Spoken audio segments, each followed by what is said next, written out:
मला वाटतं की मुख्यमंत्री झाल्यानंतर फडणवीस साहेबांची भेट झाली नव्हती. तर आज एक फक्त सदिच्छा भेट होती. याच्यामध्ये कुठलंही राजकीय काही नव्हतं. सदिच्छा भेट होती आणि त्यासाठी ते आलेले. तुम्ही जरी सदिच्छा भेट म्हणत असला तरी आगामी निवडणूक आहेत, त्यात मुंबई महानगरपालिकेची निवडणूक आहे, काही वेगळी समीकरणं होऊ शकतात.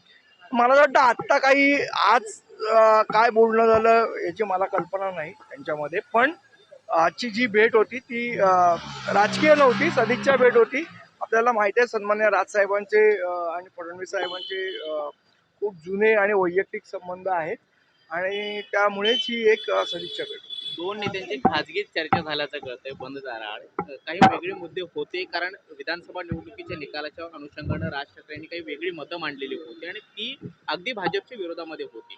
तर त्या अनुषंगानं काही चर्चा नाही, मुळात मी तुम्हाला तेच सांगितलं की राजकीय म्हणणं किंवा राजकीय भूमिका ह्या वेगळ्या असू शकतात, पण वैयक्तिक संबंध हे महाराष्ट्रामध्ये प्रत्येक राजकारणी लोकांचे एकमेकांशी असतात. तर आजची जी भेट होती ही एक सदिच्छा भेट होती. याच्यामध्ये राजकीय काही नव्हतं.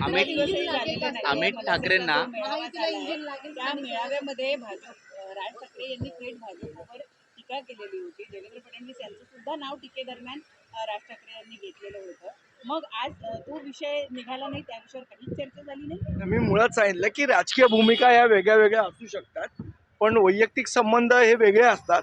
आणि आजची भेट होती ही कौटुंबिक भेट होती, सदिच्छा भेट होती आणि ब्रेकफास्ट करायला आलेली. अमित ठाकरेंना सक्रिय राजकारणात ठेवण्यासाठी राज्यपाल कोट्यातून आमदार बनवलं जाईल अशी देखील एक चर्चा आहे. मला कल्पना नाही. विधानसभेची निवडणूक पार पडली होती, त्यावेळेस देवेंद्र फडणवीसांनी मनसे संदर्भात एक प्रतिक्रिया दिली होती की आगामी ज्या काही निवडणुका होतील त्यात आम्ही मनसेला सोबत घेण्यासंदर्भातला विचार करू. आज काय चर्चा झाली त्या दोघांमध्ये याची मला कल्पना नाही, पण जी माझी माहिती आहे त्यानुसार ही आजची भेट ही राजकीय नव्हती, कौटुंबिक होती, सदिच्छा भेट. पण तुम्ही मनसे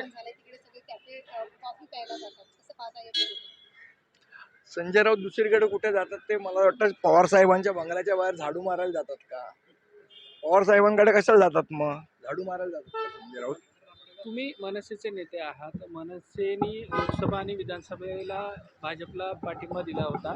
लोकसभेला दिला होता, विधानसभेला काही जागांवरती एकमेकांना पाठिंबा दिला होता. मनसेच्या नेत्यांचं, कार्यकर्त्यांचं म्हणणं आहे की थेट आता महायुतीमध्ये किंवा भाजपसोबत थेट असलं पाहिजे पाठिंबा. मला वाटतं आज युतीच्या चर्चाबद्दल बोलणी नव्हती. आजची भेट ही कौटुंबिक होती. ज्यावेळेला राजकीय चर्चा होईल निश्चितपणे आम्ही तुम्हाला सांगू. पहिली भेट आहे आणि या भेटीतून चर्चेची कुठेतरी सुरुवात होईल अशी शक्यता. मी तुम्हाला पुन्हा आता मला वाटतं तुम्ही कुठलाही प्रश्न विचारला तरी माझ्याकडे उत्तर तेच आहे की आजची भेट ही कौटुंबिक होती, राजकीय चर्चा झाली.